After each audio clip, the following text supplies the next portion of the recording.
السلام علیکم ورحمۃ اللہ وبرکاتہ۔ باب المبعث و بدء الوحی۔ مبعث یہ مصدر میمی ہے اور وحی کا معنی ہوتا ہے اشارہ، کنایہ، پیغام، اطلاع، القاء اور کلام خفی وغیرہ۔ تو اس اعتبار سے باب المبعث و بدء الوحی کا معنی ہوا اللہ کے رسول صلی اللہ علیہ وسلم کی بعثت، یعنی اعلان نبوت اور آغاز وحی کا باب۔ الفصل الاول عن ابن عباس قال، حضرت عبداللہ ابن عباس سے روایت ہے، انہوں نے فرمایا بعث رسول اللہ صلی اللہ علیہ وسلم ل40 سنہ، اللہ کے رسول صلی اللہ علیہ وسلم کو 40 سال کی عمر پوری ہونے کے وقت اعلان نبوت کا حکم دیا گیا۔ ل40 میں لام یہ وقت کے معنی میں ہے اور اس کا مطلب ہے 40 سال کا وقت پورا ہونے پر، یعنی آپ کی عمر شریف جب 40 سال مکمل ہو گئی تو اللہ کی جانب سے آپ کو اعلان نبوت کا حکم دیا گیا، جسے بعثت کہا جاتا ہے۔ فَمَكَثَ بِمَكَّةَ 13 سَنَةً، تو اللہ کے رسول صلی اللہ علیہ وسلم نے مکہ میں 13 سال قیام فرمایا، یعنی اعلان نبوت کے بعد 13 سال قیام فرمایا۔ یوحا الیہ، اس حال میں کہ سرکار کی جانب وحی کی جاتی تھی۔ ثم امر بالہجرت، پھر اللہ کے رسول صلی اللہ علیہ وسلم کو ہجرت کا حکم دیا گیا۔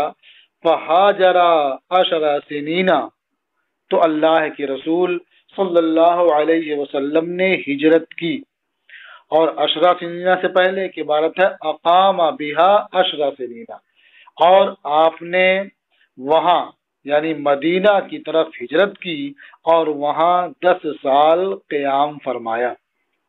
وَمَاتَ وَهُوَ ابن 63 سنہ، اور سرکار کا وصال ہوا، اس دنیا سے رخصت ہوئے جبکہ آپ 63 سال کے تھے۔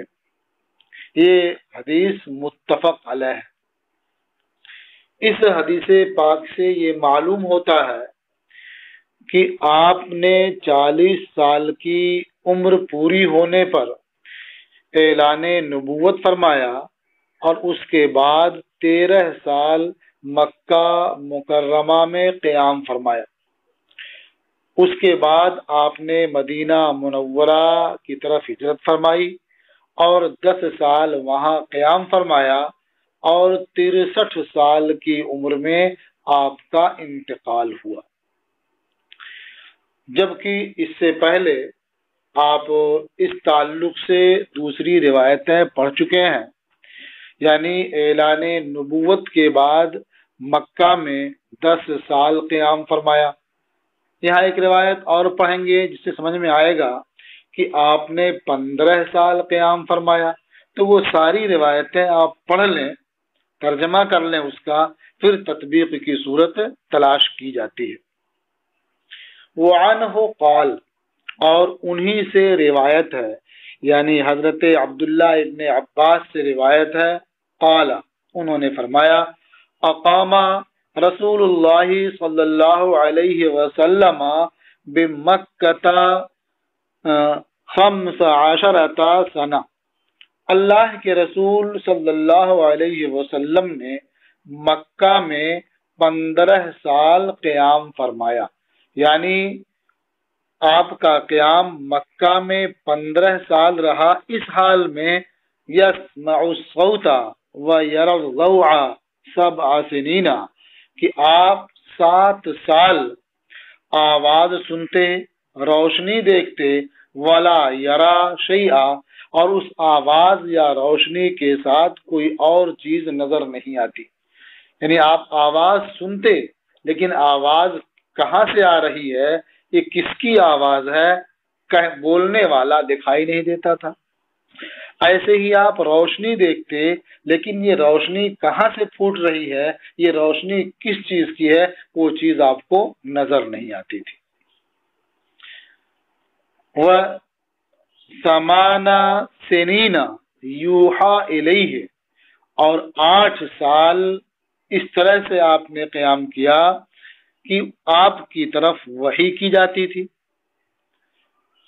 وَأَقَامَ بِالْمَدِينَةِ 10، اور مدینہ منورہ میں 10 سال قیام فرمایا۔ وَتُوفِّيَ وَهُوَ ابْنُ 65 سنہ، اور آپ کی وفات ہوئی اس حال میں کہ آپ 65 سال کے تھے۔ یہ حدیث بھی متفق علیہ ہے۔ اس حدیث سے یہ معلوم ہوتا ہے کہ مکہ مکرمہ میں آپ کا قیام اعلان نبوت کے بعد 10 سال رہا، لیکن اس میں 2 سال ایسا گزرا کہ جس میں آپ کی جانب وحی نہیں ہوتی تھی، بلکہ آپ آواز سنتے تھے اور روشنی دیکھتے تھے۔ جبکہ دیگر روایتوں میں یہ صاف صاف ہے کہ اعلان نبوت سے پہلے آپ عمدہ خواب دیکھتے تھے، آواز سنتے تھے، روشنی دیکھتے تھے۔ تو اس طرح سے یہاں بھی تھوڑا سا روایتوں میں فرق معلوم ہوتا ہے، لیکن راجح وہی ہے کہ آواز سننا اور روشنی دیکھنا یہ اعلان نبوت سے پہلے تھا۔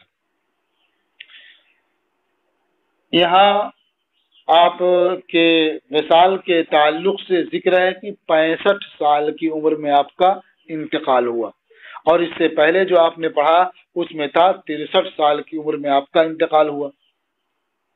ایک روایت اور 60 سال کی ہے، اسے بھی دیکھ لیں۔ وعن انس قال، اور حضرت انس سے روایت ہے، انہوں نے فرمایا توفاہ اللہ علی رأس 60 سنہ، اللہ نے انہیں 60 سال کے مکمل ہونے پر وفات دی۔ علی رأس 60 سنہ، 60 سال کے مکمل ہونے پر وفات دی۔ تو اس سے معلوم ہوا کہ آپ کی عمر شریف انتقال کے وقت 60 سال کی تھی۔ اب 3 روایتیں آپ کے سامنے آ گئیں۔ ایک روایت اور دیکھ لیں کہ حضرت انس ہی سے روایت ہے، انہوں نے فرمایا قبض النبی صلی اللہ علیہ وسلم وهو ابن 63، کہ نبی کریم صلی اللہ علیہ وسلم کی روح قبض کی گئی، یعنی آپ کا وصال ہوا اور آپ 63 سال کے تھے۔ وہ ابو بکر وهو ابن 63، اور ابو بکر کا انتقال ہوا اور وہ 63 سال کے تھے۔ وہ عمر وهو ابن 63، اور حضرت عمر کی روح قبض کی گئی، ان کا انتقال ہوا اور وہ 63 سال کے تھے۔ رواہ مسلم، اسے امام مسلم نے روایت کیا ہے۔ اس کے بعد فرمایا قال محمد بن اسماعیل البخاری 63 اکثر، محمد ابن اسماعیل بخاری نے فرمایا کہ 63 سال کی روایت اکثر یعنی زیادہ ہے، اور روایات کے درمیان وہ مشہور ہے۔ تو گویا اللہ کے رسول صلی اللہ علیہ وسلم کی عمر شریف انتقال کے وقت کتنی تھی، اس میں 3 روایتیں ہوئیں، 65 سال، 63 سال اور 60 سال۔ لیکن اس میں جو 63 سال کی روایت ہے وہی اکثر ہے اور وہی مشہور ہے۔ تو اب باقی جو 2 روایتیں ہیں ان میں اور اس روایت میں تطبیق اس طرح سے دی جا سکتی ہے کہ جو 65 سال کی روایت ہے اس میں سال ولادت اور سال وفات ان دونوں کو مستقل 2 سال شمار کیا گیا، اور 63 سال آپ کی عمر شریف ہوئی تو اس طرح 65 سال کا ذکر کیا گیا۔ اور جو 60 سال کی روایت ہے اس میں صرف دہائیاں لے لی گئی ہیں، 10 20 30 کا جو معاملہ ہے اسے اختیار کر لیا گیا، اور جو درمیان کے اعداد ہیں جنہیں قصور کہا جاتا ہے انہیں ترک کر دیا گیا۔ تو اس طرح سے اعلان نبوت کے بعد مکہ مکرمہ میں آپ کا قیام 13 سال رہا، لیکن چونکہ 10 کے بعد 3 الگ ہے، 10 شمار کیا گیا اسے، اور ایسے ہی وفات کے وقت آپ کی عمر 63 سال تھی تو 60 کو بیان کیا گیا اور 3 کو ترک کر دیا گیا۔ اور اہل عرب میں یہ معمول تھا کہ وہ بسا اوقات دہائیوں کو لے لیتے تھے اور جو درمیان کے اعداد ہوتے انہیں چھوڑ دیا کرتے تھے۔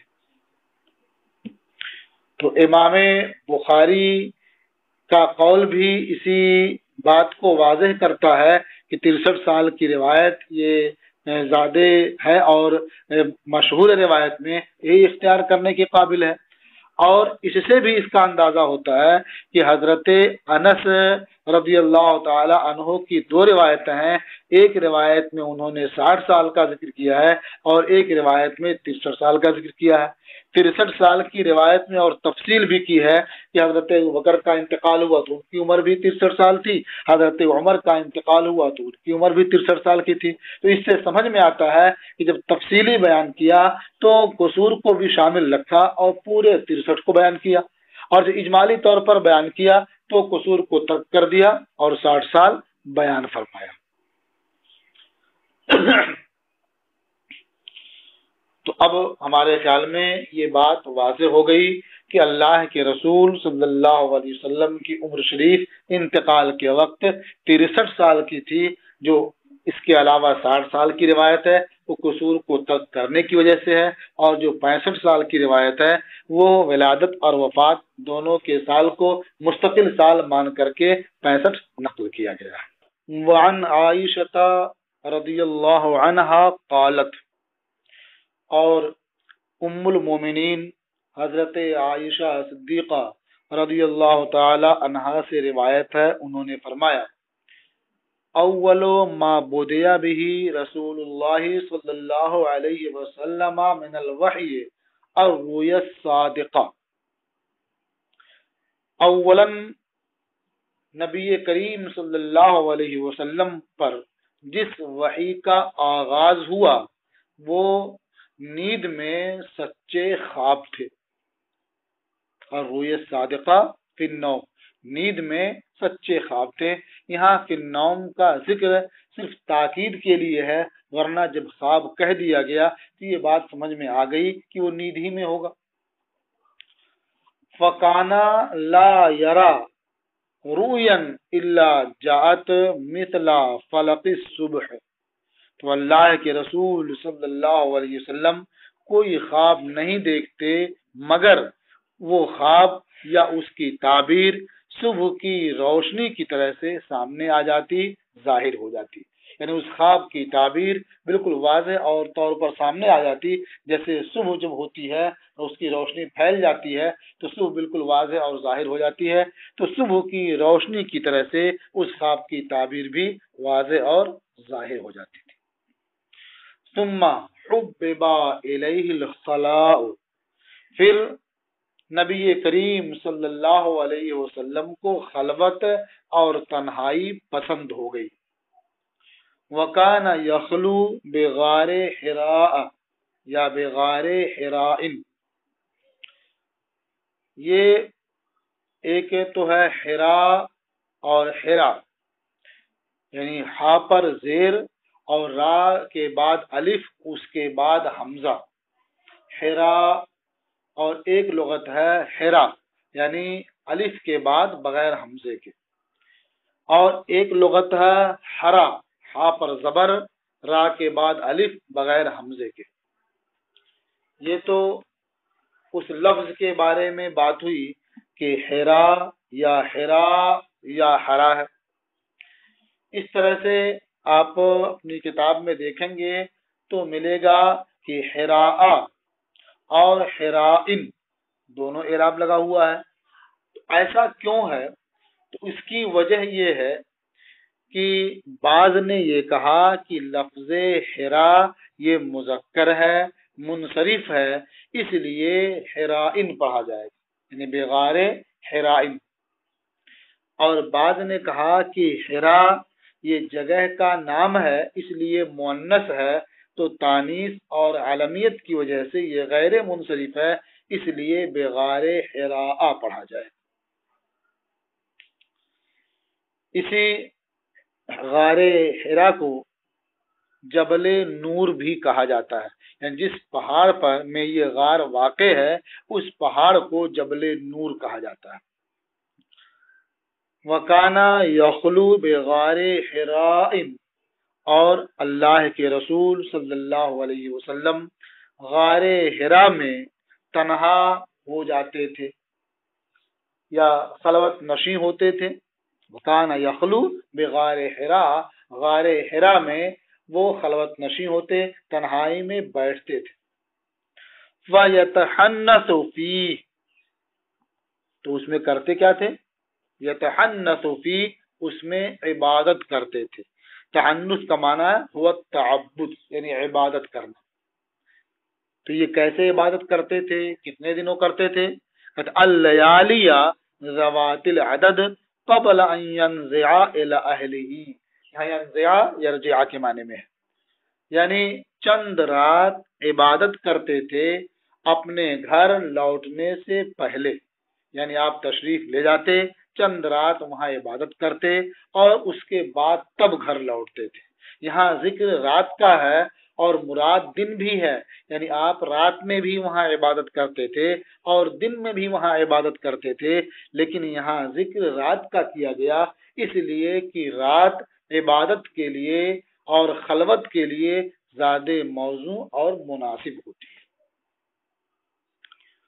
تو فرمایا کہ قبل ان ينزع الى اہلہ، اپنے اہل یعنی اپنے گھر واپس لوٹنے سے پہلے چند رات عبادت کرتے تھے۔ وَيَتَزَوَّدُ لِذَلِكَ، اور اس کے لیے توشہ لے جاتے تھے، یعنی جتنے دن وہاں رہنا ہوتا اتنے دنوں کے لیے آپ توشہ لے جاتے۔ پھر جب آپ کو حقوق زوجیت کی ادائیگی کا خیال آتا تو آپ اپنے گھر تشریف لے آتے۔ اس کا بیان ہے ثم یرجع الی خدیجہ، پھر سرکار حضرت خدیجہ رضی اللہ تعالی عنہا کے پاس واپس تشریف لاتے۔ فیتزود لمثلها، پھر چند راتوں کے لیے توشہ لے لیتے تھے، جتنے رات رہنا ہوتا تو اس کے لیے توشہ لے لیتے، اور یہ عمل آپ کا جاری رہا حتی جاءہ الحق، یہاں تک کہ حق آپ کے پاس آ گیا، یعنی حق کا حکم، یعنی اللہ تبارک و تعالیٰ کا حکم آ گیا، وحی آ گئی۔ وَهُوَ فِي غَارِ حِرَاءٍ، اور سرکار اس وقت غار حرا میں تھے۔ وحی آپ پر آئی تو یہ صورت کیا تھی، کیسے آئی، تو اس کا بیان اس میں ہو رہا ہے۔ فَجَاءَهُ الْمَلَكُ، فرشتہ آپ کے پاس آیا، فقال، تو اس نے کہا اقرا، پڑھیے۔ فقال ما انا بقاری، سرکار نے ارشاد فرمایا میں پڑھنے والا نہیں۔ یہاں کچھ لوگ یہ کہتے ہیں کہ حضور نبی کریم صلی اللہ تعالی علیہ وسلم چونکہ امی تھے اور امی پڑھنا نہیں جانتا ہے، اس لیے سرکار نے فرمایا کہ ما انا بقاری، میں پڑھنے والا نہیں۔ حالانکہ یہ بات بالکل واقعے کے خلاف معلوم ہوتی ہے، اس لیے کہ جو شخص امی ہوتا ہے وہ کتاب دیکھ کر نہیں پڑھ سکتا۔ امی ہونا یہ دیکھ کر پڑھنے کے منافی ہے، لیکن اگر کوئی پڑھائے اور کوئی بتائے تو اسے دہرانا، اسے پڑھنا، یہ امی ہونے کے منافی نہیں ہے۔ آخر جو لوگ لکھے پڑھے نہیں ہوتے ہیں تو دوسرا آدمی انہیں پڑھاتا ہے تو پڑھ لیتے ہیں.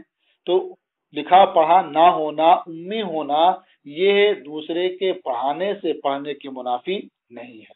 لہذا یہ کہنا کہ سرکار امی تھے اس لیے انہوں نے فرمایا کہ میں پڑھ نہیں سکتا، یہ مناسب نہیں ہے.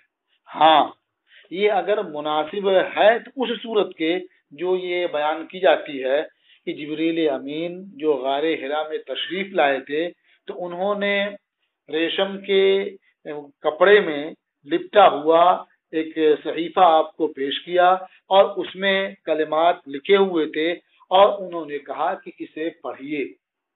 تو آپ نے کہا کہ میں پڑھنے والا نہیں، یعنی میں اسے دیکھ کر کے نہیں پڑھ سکتا. تو اب وہاں یہ بات سمجھ میں آتی ہے کہ سرکار امی تھے اور امی دیکھ کر نہیں پڑھ سکتا، اس لیے آپ نے کہا کہ میں پڑھنے والا نہیں. لیکن وہاں بھی یہ بات کہی گئی ہے کہ جو سرکار نے فرمایا کہ میں پڑھنے والا نہیں، اس لیے کہ جسے پڑھنے کے لیے کہا جا رہا ہے وہ مجھے نظر نہیں آ رہا، تو میں اسے دیکھے بغیر کیسے پڑھ سکتا ہوں. تو آپ کا یہ فرمانا کہ میں پڑھنے والا نہیں کیوں تھا؟ کیوں آپ نے کہا کہ میں نہیں پڑھنے والا؟ یا تو اس لیے کہ آپ کو فرشتے کے دیکھنے کی وجہ سے آپ پر ایک خوف طاری ہوا، خوف محسوس ہوا، اس کے لیے آپ نے کہا میں پڑھنے والا نہیں. یا آپ نے اس لیے کہا میں پڑھنے والا نہیں کہ میں گوشے تنہائی میں اللہ کی عبادت کر رہا تھا اور درمیان میں جانے یہ کون آ گیا اور کہہ رہا پڑھیے، تو کوئی آ کر کے جو بھی کہہ دے میں وہ کرنے لگوں، ایسا کیوں ہوگا؟ کیسے ہو سکتا ہے یہ؟ تو اس لیے میں پڑھنے والا نہیں. آگے فرماتے ہیں فَأَخَذَنِي فَغَطَّنِي حَتَّى بَلَغَ مِنِّ الْجُهْدَ یا بَلَغَ مِنِّ الْجُهْدُ یا جہدو اور جہد.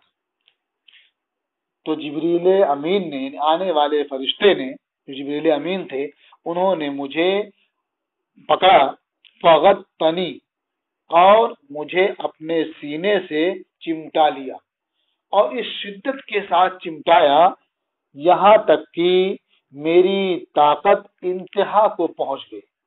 حتی بلغا من الجہد، یعنی میری طاقت، میری قوت پہنچ گئی، یعنی انتہا کو پہنچ گئی، اتنی زور سے دبایا انہوں نے. یا کہا جائے حتی بلغا من الجہد، یہاں تک کہ جبریل نے دبانے میں پوری طاقت صرف کر دی. مانا کیا ہوگا؟ وہ میری جانب سے مشقت کو پہنچ گئے، یعنی مجھے دبانے اور مشقت کو پہنچ گئے، یعنی اپنی پوری طاقت اور قوت سے دبایا. ظاہر ہے کسی فرشتے کی قوت کا کسی انسان کو برداشت کرنا یہ مشکل ہے. یہاں اس کا مطلب یہ نہیں ہے کہ وہ اپنی ملکوتی صورت میں تھے اور انہوں نے اپنی پوری قوت صرف کر دی. یہاں صرف یہ بتانا ہے کہ انہوں نے دبانے میں قوت صرف کی اور زور سے اپنے سینے سے چمٹایا. ثم ارسلنی، پھر انہوں نے مجھے چھوڑ دیا. فقال اقرا فقلت ما انا بقاری، کہ انہوں نے کہا کہ پڑھیے، تو میں نے کہا میں پڑھنے والا نہیں. فاخذنی فغطنی الثانیۃ، تو انہوں نے مجھے پھر پکڑا، دوبارہ اپنے سینے سے لگایا، یہاں تک کہ انہوں نے پوری طاقت خرچ کر دی یا میری طاقت انتہا کو پہنچ گئی. ثم ارسلنی فقال اقرا فقلت ما انا بقاری، پھر انہوں نے مجھے چھوڑ دیا، پھر فرمایا کہ پڑھیے، میں نے کہا میں پڑھنے والا نہیں. فاخذنی فغطنی الثالثۃ، پھر انہوں نے مجھے پکڑا اور تیسری بار اپنے سینے سے چمٹایا. حتی بلغ من الجہد، یہاں تک کہ انہوں نے پوری طاقت صرف کی. ثم ارسلنی، پھر انہوں نے مجھے چھوڑ دیا. فقال اقرا بسم ربک الذی خلق، پڑھیے اپنے رب کے نام سے جس نے پیدا فرمایا. خلق الانسان من علق، انسان کو خون پستہ سے پیدا کیا. اقرا وربک الاکرم، پڑھیے اور آپ کا رب بڑا کریم ہے. الذی علم بالقلم، جس نے قلم کے ذریعہ لکھنا سکھایا. علم الانسان ما لم یعلم، اور انسان کو ان چیزوں کی تعلیم دی جو وہ نہیں جانتے تھے.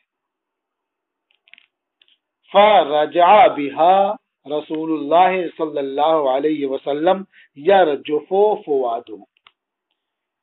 تو اللہ کے رسول صلی اللہ علیہ وسلم ان کلمات کے ساتھ واپس تشریف لائے اس حال میں کہ ان کا دل دھڑک رہا تھا، بے چین تھا، مضطرب تھا.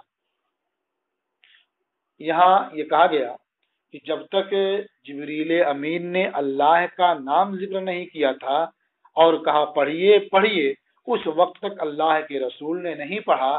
لیکن جب جبریل امین نے تیسری بار یہ کہا اقرا بسم ربک الذی خلق، یعنی اپنے پیدا کرنے والے رب کے نام سے پڑھیے، تو سرکار نے پڑھ دیا. تو اس سے بھی یہ بات سمجھ میں آتی ہے کہ آپ کے نہ پڑھنے کی وجہ یہ ہو سکتی ہے کہ کوئی آ کر کے کہے پڑھیے تو آپ کیوں پڑھیں گے. تو آپ کا نہ پڑھنا اس لیے بھی ہو سکتا ہے کہ انہوں نے آپ کی عبادت میں خلل پیدا کیا، اس لیے آپ نے نہیں پڑھا. لیکن جب یہ معلوم ہو گیا کہ یہ رب کے نام سے پڑھنا ہے، پھر آپ نے پڑھ دیا. پھر اس کے بعد اس غار سے باہر نکلے اور اپنے گھر واپس تشریف لائے. آپ کا دل بے چین تھا، مضطرب تھا. فدخل علی خدیجہ، تو آپ حضرت خدیجہ رضی اللہ تعالی عنہا کے پاس تشریف لے گئے. فقال زملونی زملونی. تزمیل کا معنی ہوتا ہے کسی کپڑے میں لپیٹنا، یہاں مراد ہے کوئی چادر اڑا دینا. تو فرمایا زملونی زملونی، مجھے چادر اڑاؤ، مجھے چادر اڑاؤ. یہاں زملو جمع مذکر کا صیغہ استعمال کیا گیا ہے. یہ گویا حضرت خدیجہ رضی اللہ تعالی عنہا کی تعظیم کے لیے. فزملوہ، تو انہوں نے آپ کو چادر اڑا دی. حتی ذہب عنہ الروع، یہاں تک کہ سرکار کے ذات سے خوف دور ہو گیا، یعنی آپ کا دل پرسکون ہو گیا، آپ مطمئن ہوئے. فقال لخدیجہ وَأَخْبَرَهَا الْخَبَرَ لَقَدْ خَشِيتُ عَلَى نَفْسِي. تو اللہ کے رسول صلی اللہ علیہ وسلم نے حضرت خدیجہ کو پورے واقعے کی خبر دی اور فرمایا لَقَدْ خَشِيتُ عَلَى نَفْسِي، مجھے اپنی جان کا خطرہ معلوم ہوتا ہے، مجھے اپنی جان کا اندیشہ ہے. تو اب اندیشہ کس بات کا تھا؟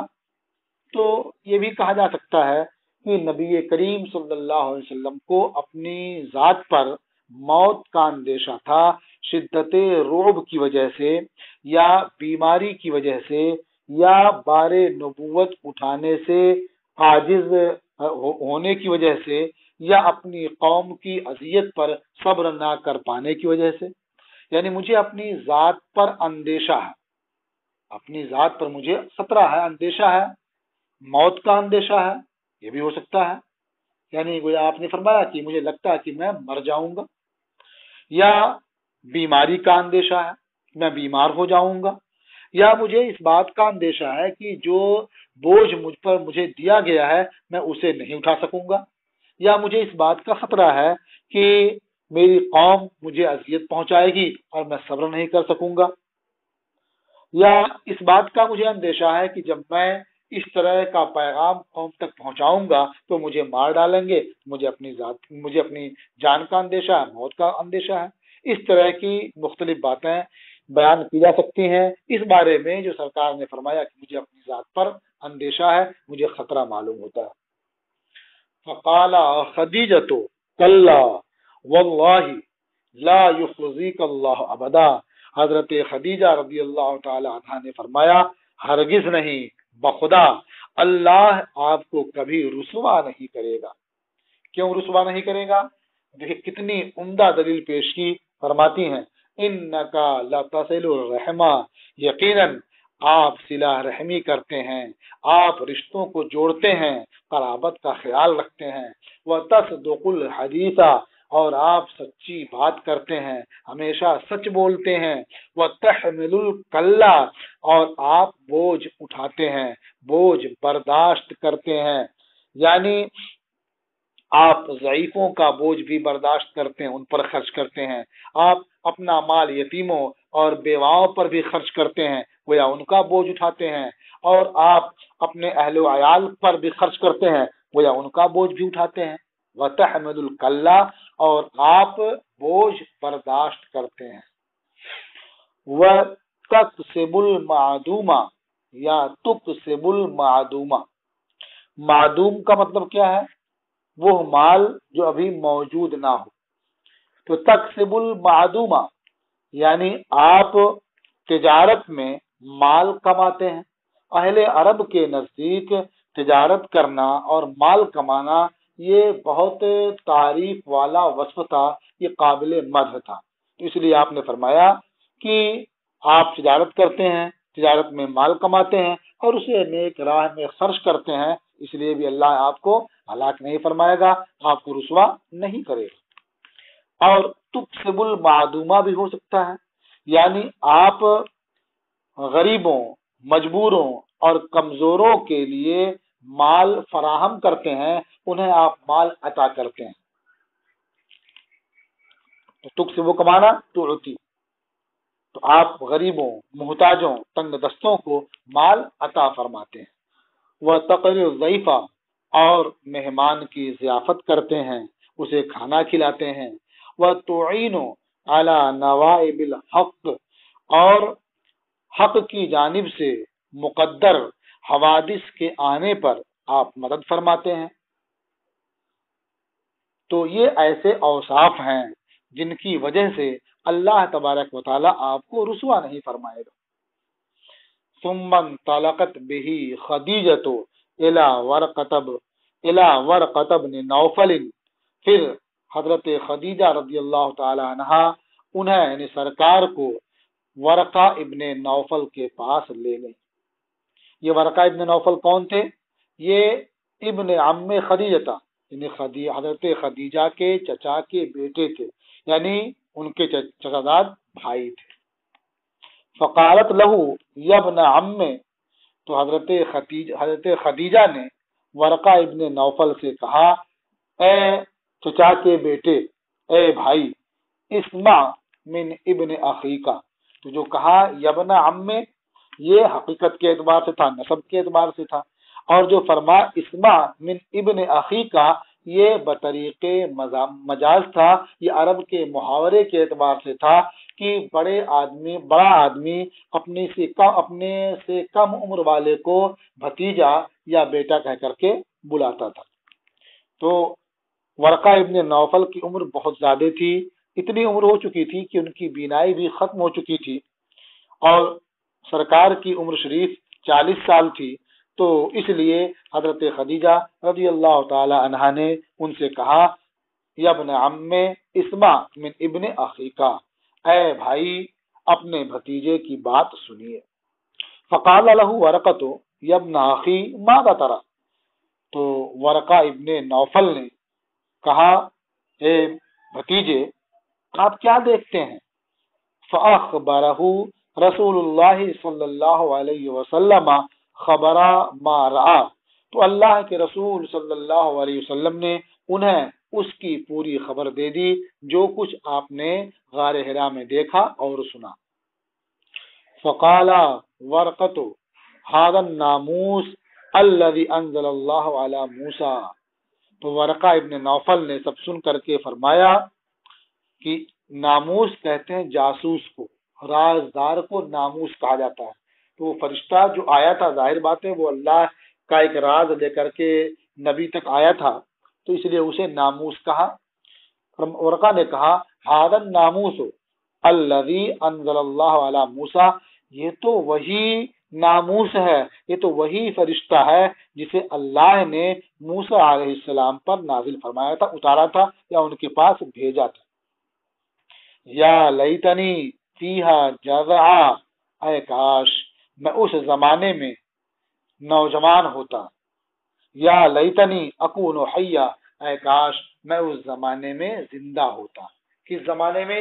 اذ یخرجک قومک، جس وقت آپ کی قوم آپ کو یہاں سے نکالے گی۔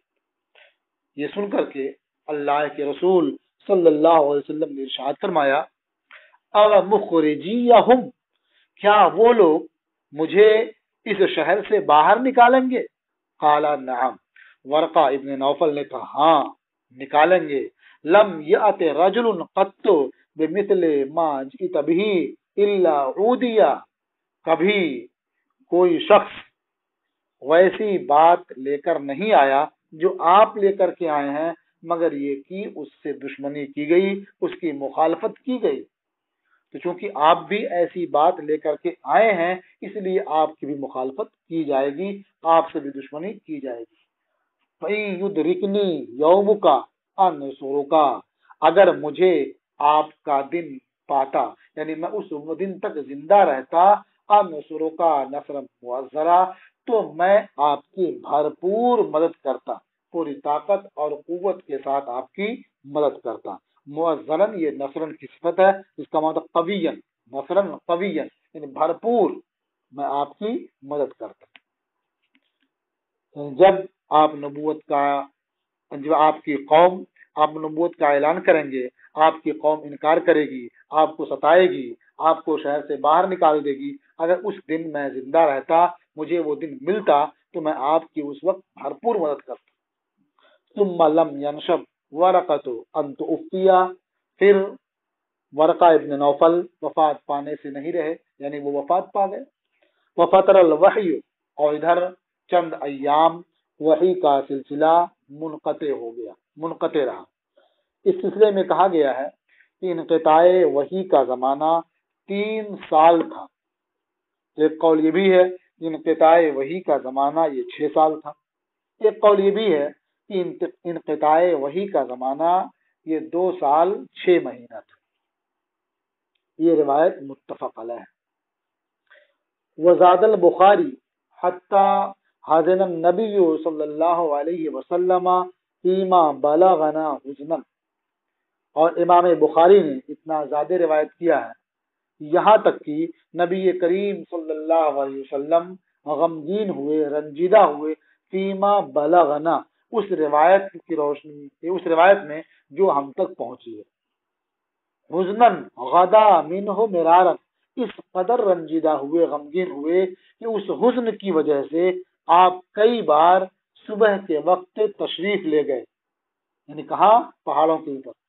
کہ یتردى من رؤوس شواہق الجبل، تاکہ بلند پہاڑوں کے اوپر سے خود کو نیچے گرا دے۔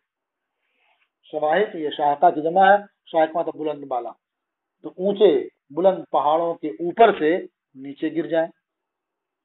فَكُلَّمَا أَوْفَى بِذُرْبَةِ جَبَلٍ، ذروہ اور ذروہ دونوں روایت ہے، مانا پہاڑ کا اوپر کا حصہ چوٹی۔